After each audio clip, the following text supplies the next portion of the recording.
Alright, this is Vegeta8259 again, and I'm going to do another Beachside review, and today I'm going to be doing the Revoltech Megatron.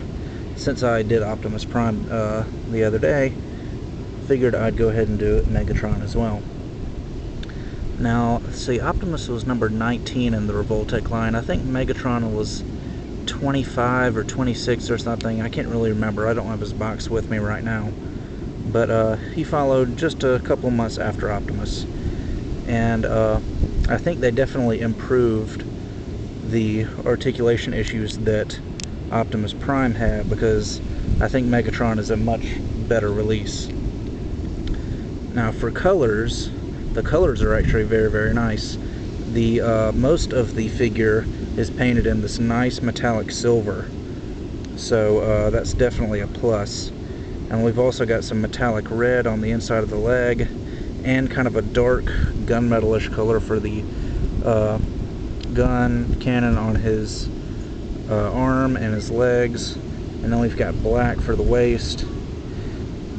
And I think probably my one and only complaint about this figure was that the mid-torso here was silver, and on pretty much every other Megatron figure and depiction of Megatron, it's all red in the mid-torso, but Kyoto had it painted silver, so I just took my clear Tamiya red and went over that, so that made it into a nice metallic red there, so that wasn't too hard of a fix. Alright, so I guess we'll go ahead and move on to articulation. Just like Optimus, the head is on a double Revoltech joint. So we've got double joint for the neck, so it's got lots of range of movement. You can go 360. And unlike Optimus, Megatron actually has Revoltech joints for the shoulders. And if I can pull one of these out, as you see, they are silver Revoltech joints. So they can actually move up. I think my camera's starting to fall over. They can move up about that far, and of course they can go 360 and go all over the place, so pretty good shoulder flexibility. He has the same elbows though that Optimus had. It's a Revoltech joint in there that's got that little cover in it, and it'll bend about 90 degrees, and as you can see, unfortunately we've still got that peg from the Revoltech joint sticking out at the elbow.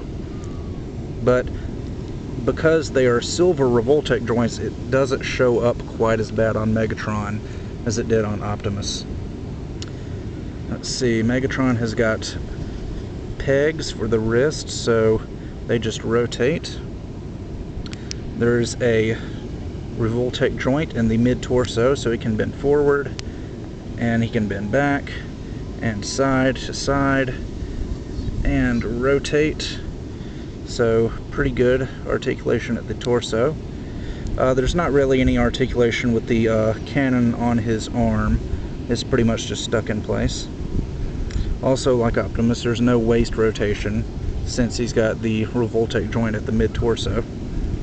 The hips are on Revoltech joints as well, so the legs can go out and they can go back, and they can come out this far, and they can rotate and have a really nice range of motion for the legs on these Revoltech figures. Unfortunately, because of the pegs, they sometimes want to come out and get everything covered in sand. Oh well. Also, the knees bend, but I noticed that they bend a little bit further than Optimus Prime's knees did.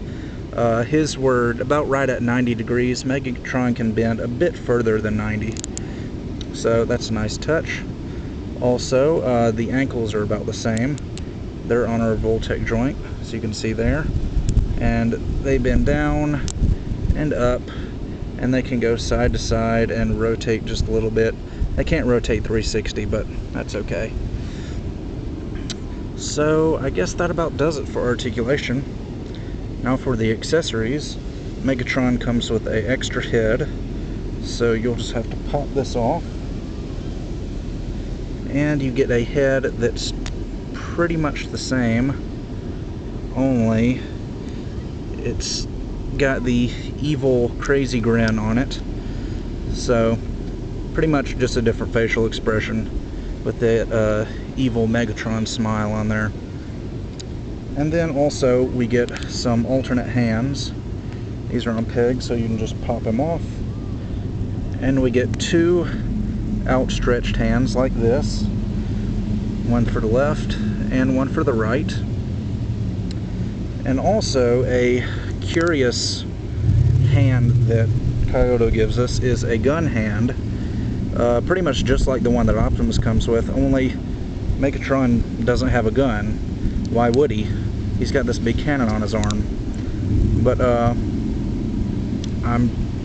the only thing I can think of is that he can hold Optimus's gun, but I don't know why he ever would need to do that. But anyway, he does come with that trigger finger hand, so you can use that if you want. But overall, I think that Revoltech Megatron is a very, very nice figure. I think it's a lot better than Optimus, just purely because they improved the shoulder articulation, and I think the overall paint job is a little bit better than it was on Optimus as well, with the exception of the torso not being red like I mentioned earlier. So yeah, if you can find one of these, definitely try and pick it up if you're a fan of the Transformers. Like the Optimus Prime Revoltech, this Megatron is also based on Pat Lee's Transformer designs from the Dreamwave comic book series. So if you're a fan of those, you might want to take a look at these as well. So I guess that about does it for this review, and I will see you guys next time.